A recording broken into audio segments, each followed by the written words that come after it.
there are certain times in life where you get to experience something that's totally extraordinary, or something you wouldn't ever think you'd get to see or much less own. And this is one of those kinds of machines slash events, however you want to put it, where that literally happened. This is an original Macintosh Portable from 1989, and I am the owner of it, and I cannot actually reflect how excited I am to own a machine like this. Now, I've had it for a few days now. I haven't really posted much about it on social media because I had it sitting on the charger for a little while because I was trying to experiment with it, but alas, not much really came of it, but I'll get onto that here in a little bit. But either way, this machine is the original, not backlit Macintosh Portable. So what's really awesome about this is that, well, just look at the condition of it. Other than the yellowed space bar, which yes, I know it is yellowed. Otherwise, this machine is in superb condition cosmetically on the exterior. And of course, as you might be able to see here, I do have the Macintosh Portable carry case. It's in fairly good shape. There's a couple little spots on the fabric. It could definitely use a little bit of a cleaning, but it's really not bad. Actually, let me just move it out of the way here so you can get a better look at the rest of the machine. Like, it's honestly in fantastic condition for its age. It's unbelievable. As far as I can tell, there's no broken plastic anywhere, and everything, like I said, other than the yellowed space bar, is for the most part clean and intact. It's just unbelievable. This thing weighs a ton too. Like, I didn't think about it that much until I went to actually go and pick this thing up, but it is heavy. It's definitely not a laptop in the traditional sense, but of course I wouldn't expect that for a machine that's nearly 33 years old. So, you know, I guess it is what it is. But in any case, enough with the droning. So this machine was a Facebook Marketplace find, as I usually find some of these things. Sometimes Craigslist, sometimes eBay, but this one was Facebook Marketplace. Truly awesome dude, and you'll know who you are if you're watching this. So, hello. I'm finally getting around to filming this. And I do have intentions to get this thing to work. It's currently not working, but it's a very common problem with these Macintosh Portable machines. The sealed lead acid battery, yes, that is what this thing uses as its main battery, is pretty much flat. Let's just put it that way. I've tried to let it sit on the charger, and this is just basically straight on the charger, not even touching the machine, for at least a couple of days straight. And I've come back to the battery with a multimeter, and I checked the voltage of the battery, and it seems to be hovering just over 3 volts. Now, that would probably not be the worst thing in the world, but, you know, it's a sealed lead acid battery, so, you know, it's kind of bad. So, basically, with these Macintosh Portable computers, for those who don't know, the charger that these use is not powerful enough to run the computer solely off the charger. You actually need a tandem connection between the charger and a partially, if not fully charged battery in order to get one of these machines to work. And of course, without a working sealed lead acid battery, this machine cannot power on. And I do have plans to eventually get some kind of battery solution going for this machine, since you need a 6-volt sealed lead acid of some kind. I don't know what I'm going to actually do, if I'm going to just get some kind of replacement online, or if I'm going to have the original casing stripped and rebuilt with new battery componentry. I don't actually know what I'm going to do about that yet, but in any case, that's just how it is with this machine. A bit of a fun fact I actually didn't realize about this machine, and I totally forgot. This actually has a mechanical keyboard built into it. I actually don't know what key switches it uses specifically. I'd have to pull off a keycap, but it's actually satisfying to type on. It's really nice key switches. And obviously, of course, with me pressing on the keyboard, confirms that this machine, in fact, does not power on. With these Macintosh Portables, there's no power button in the traditional sense. You actually just turn it on by pressing a key on the keyboard, assuming that it has enough battery juice to power on effectively, and this doesn't, so it doesn't power on. So I would love to demonstrate it for this video, but alas, I can't. But what I will show you is, well, the machine. For those who've never seen a Macintosh Portable, they're kind of elusive, and they're very uncommon. I wouldn't necessarily say they're rare. I mean, they kind of are getting that way with their age and their collectability, but they're not insanely so. It's not like a Macintosh TV in rarity value or some of the other crazy Macintosh models over the course of the 90s, if you will. But this one's definitely special in its own right. So I guess I'll take a seat here and we'll quickly overview this machine. So it's a very small display, black and white LCD. I believe it's active matrix, but it's not backlit. That was one of the trade-offs of the Macintosh Portable. Sorry about the fan noise if you're hearing some of it. It's just kind of hot in the house here, so I forgive that. But yeah, it's a very small display. I think it's about 9 inches or so. I'd have to measure it, but don't quote me on that. Of course, you have a keyboard with the crazy, for the time period, Apple arrow keys. So you had the left and right in succession with the up and down, not in the traditional sense. So it makes playing games with the arrow keys kind of strange. Caps lock was in the lower left corner, and it was a mechanical locking caps lock key, and control was in place of where we would traditionally expect the caps lock to be at.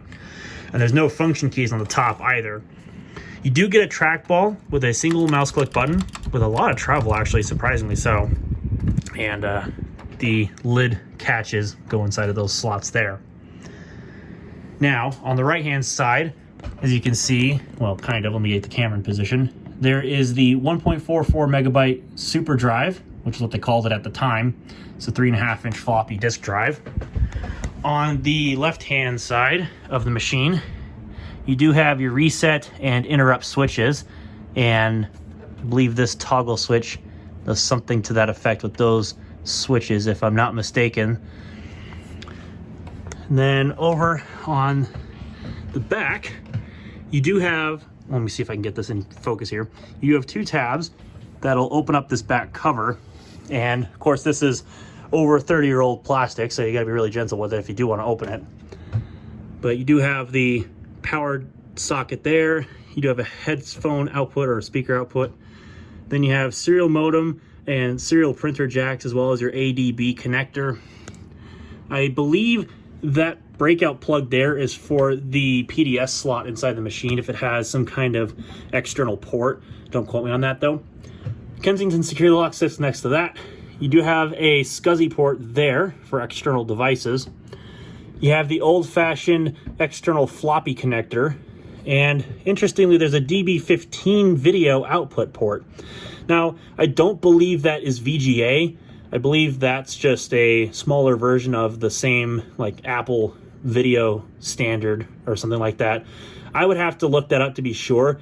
So somebody correct me down below in the comments. I'm sure I'm probably getting that detail wrong, but in any case, that's that port there.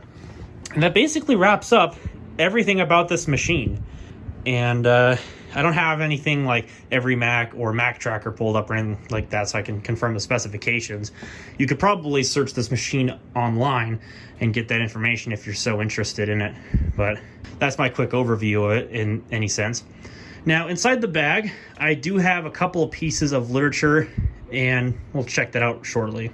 Now, as far as what I got with this machine specifically, I do have the Macintosh Portable Handbook, which has some tabbed guides on it for some of the different sections of this machine. This was just a random piece of plastic laying around in there, I guess. Pretty interesting, I suppose. Let's see here. It's like you got a table of contents thing there, but whatever. This handbook summarizes important information about your Macintosh Portable. Woo. Unlike most computers, the Portable does not have an on-off switch. A Portable containing no battery is off. Inserting or connecting the Portable's battery turns the computer on. If the computer is on and you don't see anything on the screen, it's because the computer is in a power-saving state called system sleep. You wake it by pressing any key on the keyboard except caps lock. Wow, really? It's not really on, is it? Or maybe as somebody would say it wasn't on in Walmart terms. Well, anyways. This here is just a quick reference card. And it just kind of shows you some of the key commands within the Mac OS. And then there is the Macintosh Portable Owner's Guide, which has these style of bindings on it. I forget what they're called, ring bindings or something like that. And as you can see, they show some of the information about the machine and raising the display The display hinge is tight, so the display will stay at any viewing angle you set. Don't be surprised that the hinge resists a little as you raise the display. Yeah, really. Of course, it shows the Happy Mac when you start up the operating system, and so on and so forth. The Macintosh Portable has an active matrix reflective liquid crystal display that measures 10 inches. Okay, so there we go. The Macintosh Portable has a special reflective display that uses the light in the room to make images visible. The brighter the room, the sharper the screen image. The resolution on the Macintosh Portable display is roughly equivalent to the resolution you get with a CRT display on a Macintosh Plus or Macintosh SE, but image definition is crisper on the Macintosh Portable display. You don't get the softening around the edges that you do on a luminous monitor. Really? So, that's that. And then lastly, just some things here for note. Got an ADB mouse here, which is quite yellowed, but that's really easy to fix. I do have the original Macintosh Portable charger with the 1.5 amps of output, which is what this machine actually came with. Again, the charger was not meant to fully power the machine if the battery was totally dead. So the power supply just doesn't have enough power, or current rather, to juice the machine up. And I do have a couple of copies of system discs. I did test them with my PowerBook 180, and they all do read just fine. So that's good, at least. So at least I know that I can use those discs with this machine should I get it working. And I don't know if there's anything else underneath here. Looks like there's a strap to put on the bag if you wanted to carry it around, but I'm not probably going to be doing that. So there's that. But yeah, that's all there really is to say. Again, I cannot reflect in video about how ecstatic I am to be the owner of such an elusive Macintosh model like the Portable.